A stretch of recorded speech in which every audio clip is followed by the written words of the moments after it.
Hello students, आज मैं 10th class में एक्सरसाइज 3.5 करवाऊंगा। इसके अंदर है अपनी linear equation in two variable चल रही है। तो अब मैंने इसकी जर्नल टर्म आपको पहले भी लिखवाई थी एक्सरसाइज 3.3 में, लेकिन दोबारा से रिपीट करवा रहा हूँ क्योंकि ये 3.5 में यूज़ होंगी। तो a1x plus b1y plus c1 is equal to 0 और a2x plus b2y plus c2 is equal to 0। इस पे हमने तीन कंडीशन अगर आपको लर्न हो, याद हो तो देखो। a1 by A two is not equal to b1 by b2। तो a1 a2 किसके होते हैं भाई? x के गुणांक होते हैं, और b1 b2 किसके होते हैं? y के। अगर ये इनका अनुपात आपस में इक्वल नहीं है तो लाइन क्या होंगी? इंटरसेक्ट करेंगे, एक दूसरे को काटेंगी, और उनका यूनिक सॉल्यूशन होता है, और वो क्या होती है भाई? कंसिस्टेंट होती हैं। सेकेंड कंडीशन मैंने बताई थी कि अगर a1 बाई ए टू यानी कि x के गुणांकों का अनुपात बराबर हो y के गुणांकों का अनुपात b1 बाई b2 और इक्वल हो कांस्टेंट टर्म के अनुपात के बराबर c1 बाई c2 के, तो लाइन क्या होती है भाई? कोइंसिडेंट होती हैं, यानी कि एक दूसरे के ऊपर होती हैं, या हम उसको सेम लाइन भी बोल सकते हैं। और ऐसी कंडीशन में क्या होंगे भाई? अनेक सॉल्यूशन होते हैं, मैनी सॉल्यूशन, और लाइन क्या होती है अपनी? कंसिस्टेंट। इसी तरीके से मैंने थर्ड कंडीशन बताई थी कि अगर x के गुणांकों का अनुपात बराबर है b y के गुणांकों के अनुपात के बराबर, लेकिन वो कांस्टेंट टर्म के अनुपात के बराबर ना हो, तो लाइन क्या होंगी भाई? पैरेलल होंगी, और उनका कोई सॉल्यूशन नहीं होगा, और वो क्या होंगी? इनकंसिस्टेंट। तो ये तीन कंडीशन हमें इस टाइप में फिर से यूज करनी है। तो आगे बताऊंगा जब क्वेश्चन करेंगे तब। तो अब अपने को इसमें एक मेन मेथड आया है, क्रॉस मल्टीप्लिकेशन मेथड। तो अब मैं आपको क्रॉस मल्टीप्लिकेशन मेथड करवाता हूँ। a1x plus b1y plus c1, ये अपनी जनरल टर्म में दोनों इक्वेशन का पेयर हो गया। अब हमें क्या करना है भाई? सबसे पहले हम लिखेंगे x y और 1। ठीक है भाई, कांस्टेंट टर्म को हमने ले लिया 1। तो अब जब हम x लिखेंगे तो हमारा ध्यान रहे कि x के जो गुणांक हैं वो नहीं आने चाहिए। तो भाई x के गुणांक नहीं आने चाहिए, तो इधर कौन कौन बच गए? b1 b2 c1 c2 लिख दिया। फिर हम दूसरा क्या है? y है, तो इसका मतलब y के गुणांक नहीं आने चाहिए, तो y से आगे क्या बचा? अपना c1 c2 हमने पहले से लिख रखा है। अब और दूसरा कौन बच गया भाई? a1 a2, तो ये भी लिख दिया यहाँ पे। अब अपने पास 1 है, तो 1 है, तो इसका मतलब कांस्टेंट टर्म नहीं आनी चाहिए, तो कांस्टेंट टर्म को हटा दो, तो क्या बचेगा अपना? a1 a2। a1 a2 हमने लिख रखा है, और दूसरा क्या बच गया अपना? b1 b2। इस तरीके से आप आसान तरीके से लिख सकते हो इसको। यानी कि x है तो उसके नीचे आने चाहिए b1 b2 c1 c2, y है तो उसके नीचे आने चाहिए c1 c2 a1। मतलब जो हमें ऊपर वेरिएबल ले रहे हैं उसके कोफिशिएंट उसके नीचे गुणा नहीं होने चाहिए। ठीक है, अब इनको हम क्रॉस मल्टीप्लाई करेंगे तो b1 x अपॉन में b1 इंटू c2 हो जाएगा। यानी कि इधर वाले पहले लिखे जाएंगे, तो नीचे की तरफ क्रॉस का निशान आ रहा है वो पहले लिखे जाएंगे, और ऊपर के क्रॉस का निशान जा रहा है वो माइनस के बाद में लिखे जाएंगे। तो मैंने पहले लिखा b1 c2 माइनस क्या लिखूंगा? अब ये लिखूंगा तो ये b2 c1 होगा। फिर इसी तरीके से y के नीचे लिखेंगे, y के नीचे क्या आएगा भाई? अपना c1 a2। फिर माइनस क्या आएगा? c2 a1। इसी तरीके से फिर 1 के नीचे लिखेंगे। तो ये हो गया अपने क्रॉस मल्टीप्लिकेशन मेथड। अब हम इसका एक्सरसाइज में कैसे यूज करेंगे वो देखो। तो इसका पहला क्वेश्चन क्या कह रहा है भाई? देखो, which of the following pair of equation has unique solution? No solution, finitely many solution.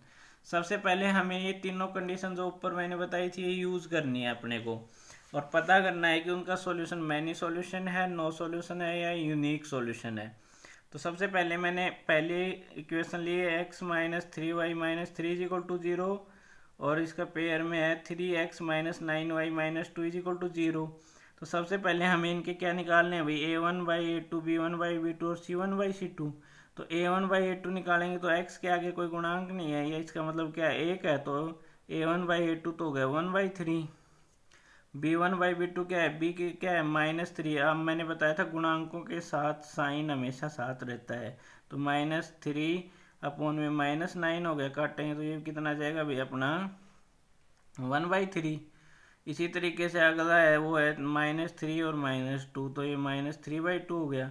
यानी कि अब जब हम देखते हैं तो ये पहला 1/3 आया, सेकंड 1/3 आया, लेकिन थर्ड है वो 3/2 है।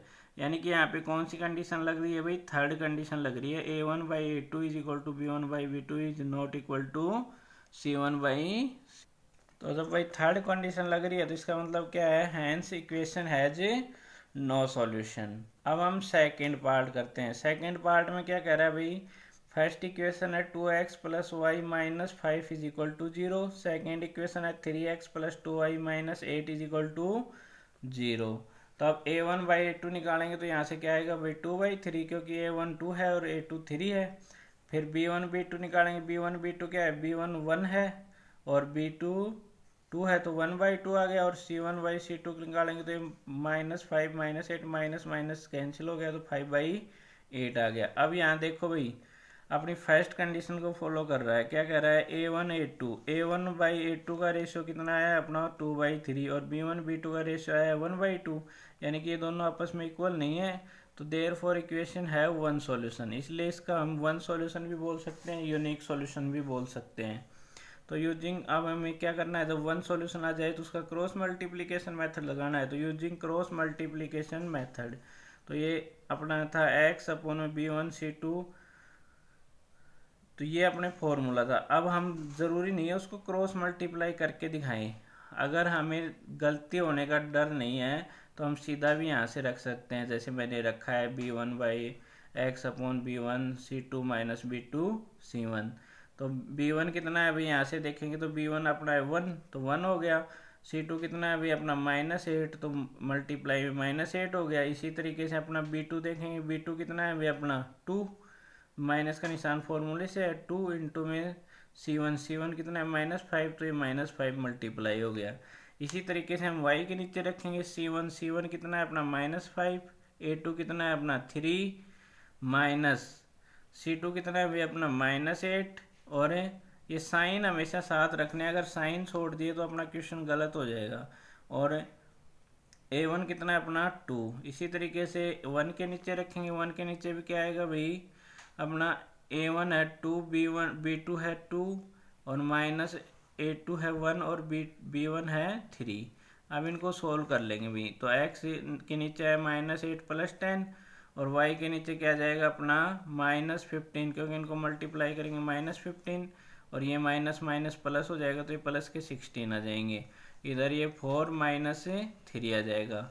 तो अब इनको एक बार तो इसको x वाले वैल्यू को इसके बराबर रख लेंगे, एक बार y वाली वैल्यू को इसके बराबर रख लेंगे, तो इसकी वैल्यू 1 आई है अपनी। तो x/2 इज इक्वल टू 1 और y/1 इज इक्वल टू 1, तो x की वैल्यू 2 आ जाएगी, y की वैल्यू 1 आ जाएगी। उसके बाद भाई अपनी थर्ड इक्वेशन है। थर्ड इक्वेशन में भी अपनी वही कंडीशन लग रही है, क्या है भाई, इसके अंदर सभी का रेशियो इक्वल आ रहा है। A1/A2 का रेशियो भी 1/2 आ रहा है, B1/B2 का रेशियो भी 1/2 आ रहा है और C1/C2 का रेशियो भी 1/2 आ रहा है। इसलिए इसमें क्या होंगे भाई, देयर फॉर इक्वेशन है मैनी सॉल्यूशन, और मैनी सॉल्यूशन होंगे तो हमें इसमें क्रॉस मल्टीप्लिकेशन मेथड नहीं लगाना है। इसी तरीके से अपना लास्ट क्वेश्चन है भाई, लास्ट इक्वेशन है x-3y-7 इज इक्वल टू 0 और 3x-3y-15 इज इक्वल टू 0। तो यहाँ से हमने रेशियो निकाले, A1/A2 इज इक्वल टू क्या आ जाएगा 1/3, B1/B2 इज इक्वल टू क्या आ जाएगा, B1 -3 है, ये भी -3, तो -3 से -3 कैंसिल 1 और C1/C2 कितना हो जाएगा -7/-15, तो माइनस से माइनस कैंसिल 7/15, यानी कि अपनी कंडीशन आ रही है A1/A2 not equal to B1/B2। तो इक्वेशन है यूनिक सॉल्यूशन। यूनिक सॉल्यूशन होगा तो हमने क्रॉस मल्टीप्लाई मेथड यूज कर लिया, यानी कि x/में B1/C2 माइनस B2/C1। इसी तरीके से y कर लेंगे C1/A2 माइनस A2/C1 और फिर इसी तरीके से रख लेंगे हमें 1 में A1/B2 माइनस A2/B1। इनकी वैल्यू रख देंगे विद साइन, तो विद साइन रखेंगे तो भाई x के अपोन में तो 24 आया, y के अपोन में -6 आया और ये 1/6 आ गया। तो अब इनको अलग अलग रखेंगे तो x/में 24 इज इक्वल टू, तो देखो भाई दोनों नीचे बराबर में आपस में कैंसिल हो रहे थे, तो मैंने सीधा ही कैंसिल कर दिया। यहाँ पे ये 4 आ गए, क्योंकि ये 24 ऊपर जाता तो 6 से कैंसिल हो जाता, तो 4 ही आता, और y -6 और ये दोनों आपस में इक्वल है, तो यहाँ पे -1 बच गया, -1 गुना हो गया तो -1 आ जाएगा, तो x की वैल्यू 4 आ जाएगी और y की वैल्यू -1 आ जाएगी।